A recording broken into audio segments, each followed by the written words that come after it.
Welcome to Love Lies Chronicles. I wish I could say there was a clear moment, one fight, one cruel phrase, one obvious betrayal that led to the slow collapse of my marriage. But it wasn't like that. It never is. The slow kind of heartbreak always comes quiet, like water dripping through your ceiling.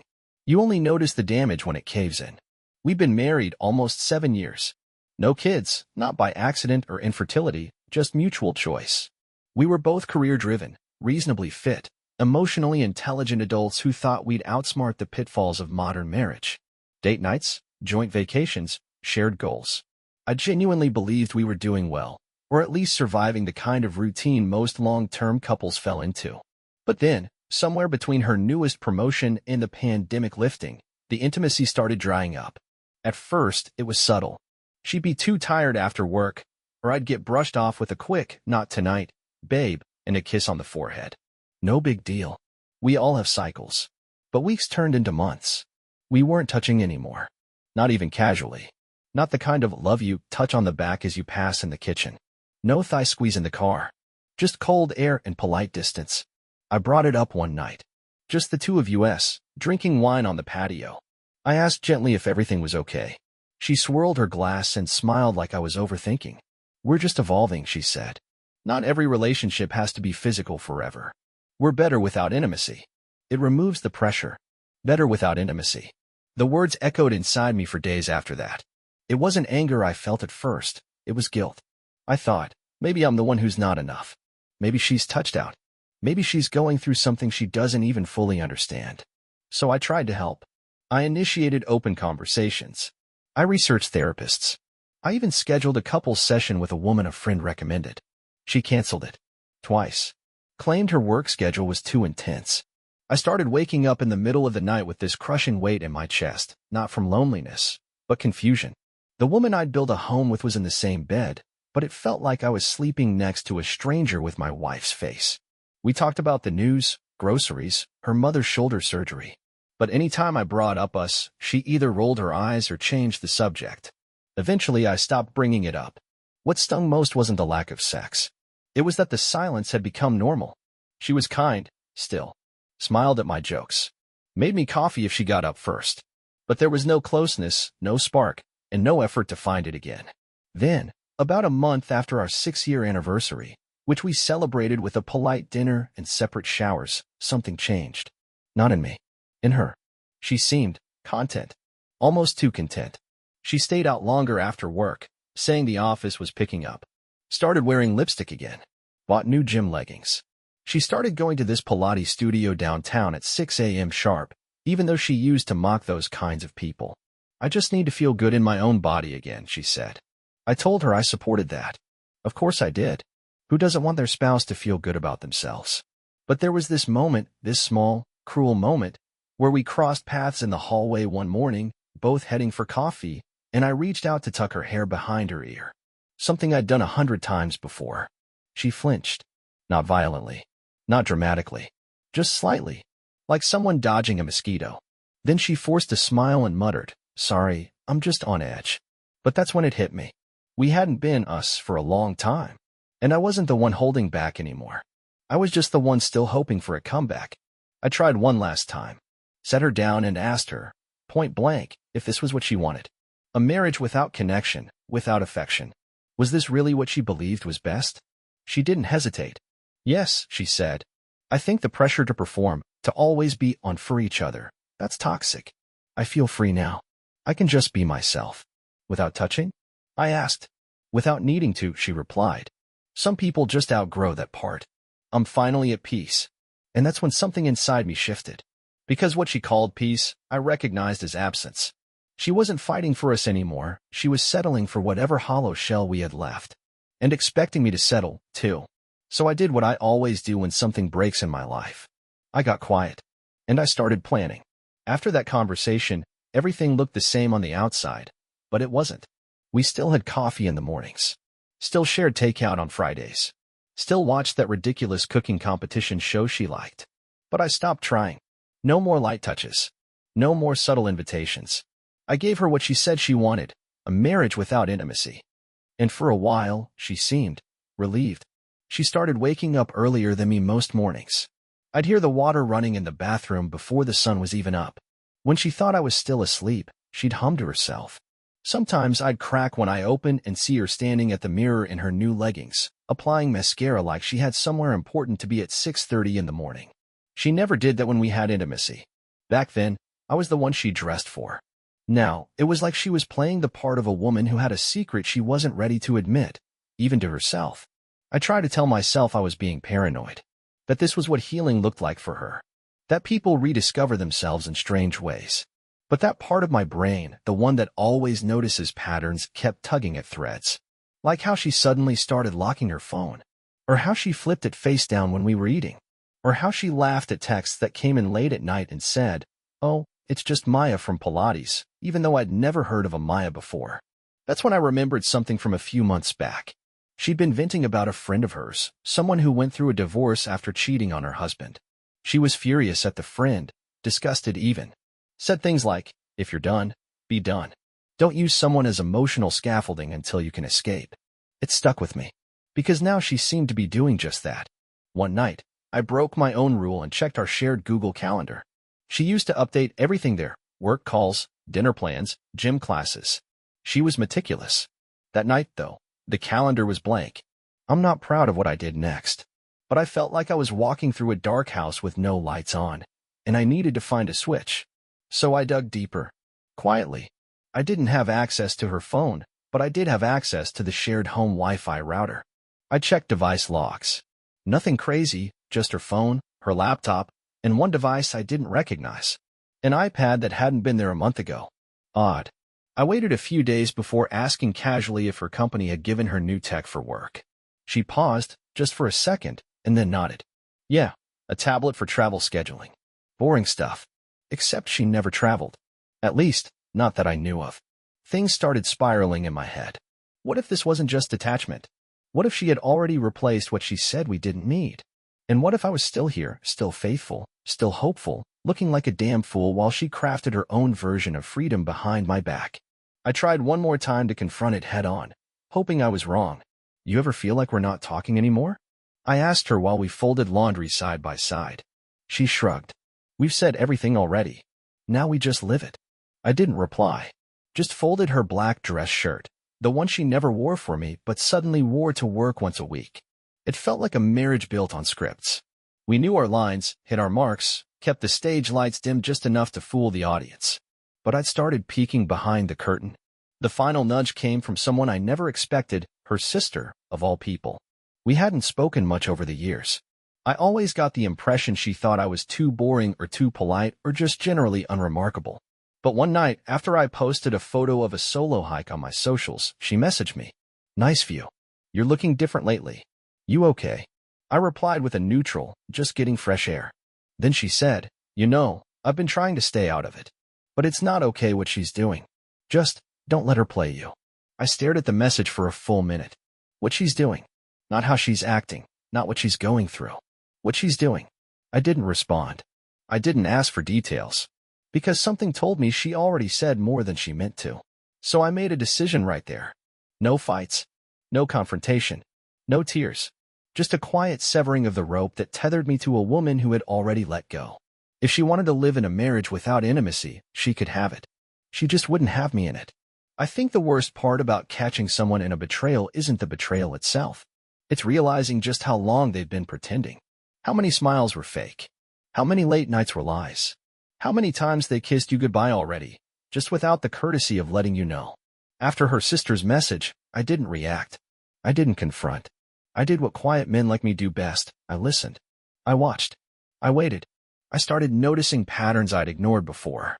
How she always came home from late meetings with a fresh layer of perfume. How her gym clothes were always folded neatly in her bag but never seemed used. How she suddenly got a second phone, for work, and always left it in her car when she came inside. She thought she was careful. But when you live with someone long enough, you know their rhythms. You can tell when the music changes. One Thursday afternoon, she came home in a rush. Said she forgot her badge for a conference downtown.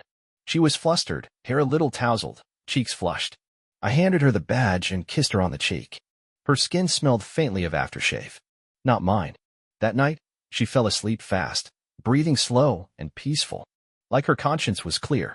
I lay beside her, eyes open, heart burning, and made a plan. The next day, I texted an old friend from college who now worked in cyber investigations. Told him I needed help locating and backing up data from a second device on our home network. Didn't say why. Didn't have to. A week later, I had everything. She wasn't seeing a stranger. She wasn't even seeing someone new. She was back with him. Nathan, the colleague turned client she used to date before we ever met. The one she swore had moved across the country and didn't matter anymore. The same Nathan whose name popped up once on her phone 4 years ago during our engagement and who she swore was just congratulating us. Turns out Nathan had never really left the picture. He was just put on pause, held in a quiet corner of her life until she got bored of mine. I read the messages. Not all of them, just enough. Enough to see her write things like, "It's different with you. I don't feel like I have to explain myself." Or, "He just doesn't get it." It's like sharing a bed with a plant. I wasn't angry when I read that. I was still in a way I hadn't felt in years. Like my whole body took one breath and stopped. No rage. No shouting. Just clarity. She'd been starving me of affection, warmth, and connection, not because she was emotionally numb, but because she had already outsourced it. And the kicker? She had the audacity to spin our dead bedroom like it was some kind of enlightened, spiritual evolution. Like she was rising above basic urges. All the while she was getting those basic urges met in hotel rooms and lunch breaks. There was one message that stuck with me more than any other. "He's a good man. The kind you marry. But you're the one I come alive with." She was right about one thing. I was a good man, and I'd wasted too much time trying to be good for someone who didn't deserve it. So I didn't explode. I didn't confront her. I didn't even slam a door. I just got to work. I quietly gathered all the evidence I needed, screenshots, metadata, timestamps. My friend packaged it neatly into a password-protected file. I saved it to a hard drive and made 3 backups. Then I started making appointments. A lawyer, a realtor, a financial advisor. I checked out of the marriage emotionally months ago, but now I was preparing to leave it in every other way. She just didn't know it yet. She still thought I was asleep beside her every night. Still thought I was treading water in a marriage I refused to let sink. What she didn't realize was that I wasn't drowning anymore. I'd climbed out, dried off, and was quietly building a life without her in it. But I wasn't going to leave without a farewell. Not the kind she expected. The kind that would stay with her every single time she reached out in bed and found no one there. Every time she passed a mirror and remembered who used to tell her she was beautiful even when she didn't believe it. Every time she saw a photo of us, smiling. Because while she was out pretending I didn't matter, I was crafting the moment she'd realize just how much I did. I didn't move out right away. That would have been too easy for her. People like her, they make peace with abandonment fast. They reframe it as victimhood. He left me. He couldn't handle my truth. He gave up on us. I wasn't going to hand her that narrative. So I stayed. Not to fight. Just to be present long enough for her to truly understand what she lost. I became silent in a new way. Not wounded silence. Not cold shoulder games. Just absence. I was there, but I wasn't there. I woke up before her. Went for early runs. Took weekend trips to visit an old friend or help my cousin move. I smiled. I cleaned the kitchen. I folded her laundry without being asked. I gave her no ammo. No tantrums. No accusations. I became the ghost of the man she took for granted, still familiar, but fading. She noticed. Of course she did. She started leaving the bedroom door open again after her workouts. Started sitting next to me on the couch instead of across the room. One night, she even reached for my hand during a movie. I let it sit there for a second, then stood up to pour myself a drink. She didn't ask why. She was smart enough to know. Then came the cracks. "I've been thinking," she said one night, curling up beside me in bed, something she hadn't done in nearly a year. "Maybe we should go away together. Just us. A weekend trip or something." I nodded. Maybe. That was it. That was all I gave her. A maybe. Another night she lingered after dinner, sitting across from me at the kitchen island with a half-drunk glass of red in her hand. She was swirling it like she used to back when we were dating. Back when wine was foreplay. "I feel like we're finally finding our rhythm again," she said softly, searching my face for something. I replied. I didn't say yes. I didn't say no. I didn't say anything at all. It drove her crazy. I watched her flail behind her polished smiles, watched her grow increasingly unsure of her footing. For once, I wasn't dancing to her emotional choreography. And while she scrambled to regain control of whatever this had become between us, I was quietly finishing my exit plan. The lawyer was brilliant. She helped me draft a separation agreement that protected my assets, documented infidelity, and preemptively addressed property division. My friend, the one who helped with the data, referred me to a realtor. We got the house evaluated. I filed paperwork to sell my half and liquidate. Not out of spite. Just closure. When the day came to put things in motion, I didn't throw it in her face. I just handed her an envelope one Sunday morning after pancakes. Her face lit up when she saw me walk toward her, probably thinking it was some kind of love note. It wasn't. She opened it, scanned it, read it again, then again, slower. What is this? I didn't answer right away. I poured my coffee, sat across from her, let the moment hang in the air just long enough to hurt. It's the life you said you wanted, I said quietly. Her mouth opened slightly, like she was about to say something, but nothing came out. This isn't a fight, I continued. I'm not angry. I'm not lashing out. I just finally believe you. We're better without intimacy, remember? So I'm giving you exactly that. She set the paper down with a trembling hand. I didn't mean. You did, I cut in. Maybe not in those words. But your actions were fluent. I heard every sentence you never spoke. Tears welled up. Not dramatic ones. Just slow, bitter drops. The kind that only fall when the consequences are real. I thought you didn't know, she whispered. I tilted my head. Know what? She froze. And for a moment, we both just sat there, the weight of the unspoken suffocating the room. I stood, set my mug in the sink, and headed toward the door. I'll be staying with a friend for a few weeks. Paperwork's in the envelope. Lawyer's info is included. No rush. You don't need to sign anything today. She called my name. I didn't turn around. I just grabbed my keys, walked out, and let the door click shut behind me. It wasn't a slammed door. Just closed. Finally, peacefully, closed. She didn't sign the papers that week. Didn't call either. I expected both.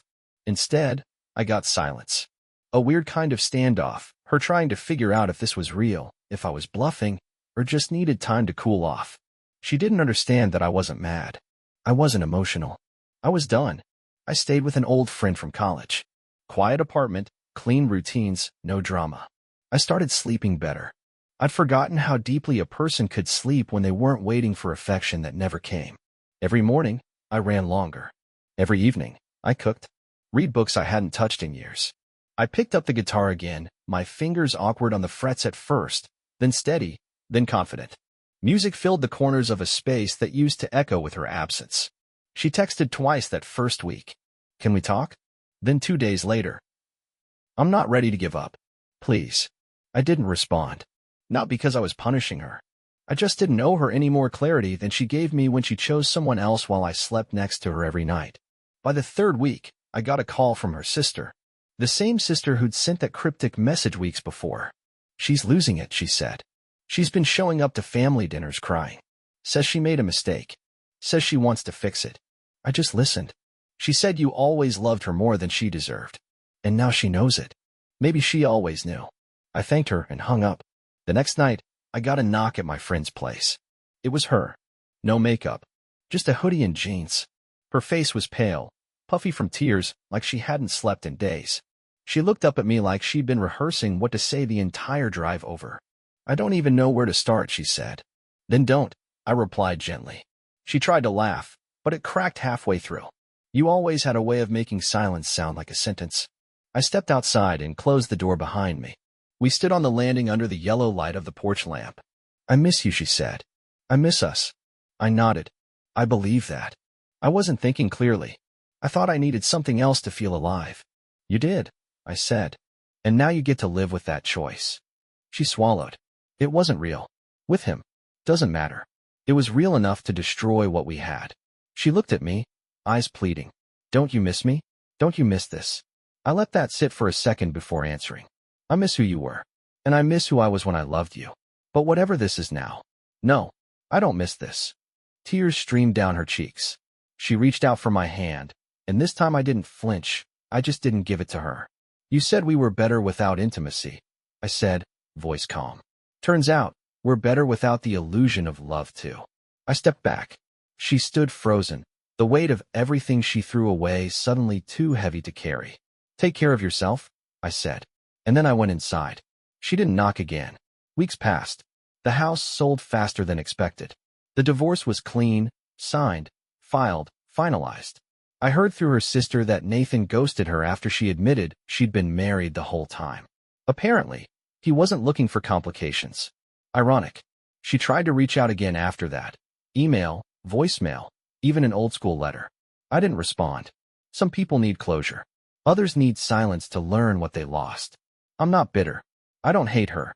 I just outgrew the version of myself that would have waited one more day for someone who already left the room months ago. These days, I live smaller, but fuller. I've got a place of my own. A few close friends. A few new ones too. I take long walks without needing a destination. I write. I play guitar on the weekends at a local cafe. I've even gone on a few dates. Nothing serious yet, but I'm open. That's the thing no one tells you about losing someone who doesn't really love you. It doesn't ruin you. It frees you. Because one day, you wake up and realize you were never hard to love. They were just never ready to receive the kind of love you had to give. And now? Now I save that for someone who'll never ask me to live without it again. Dear listeners, please share your thoughts in the comments, and do not forget to like, share, and subscribe to the channel.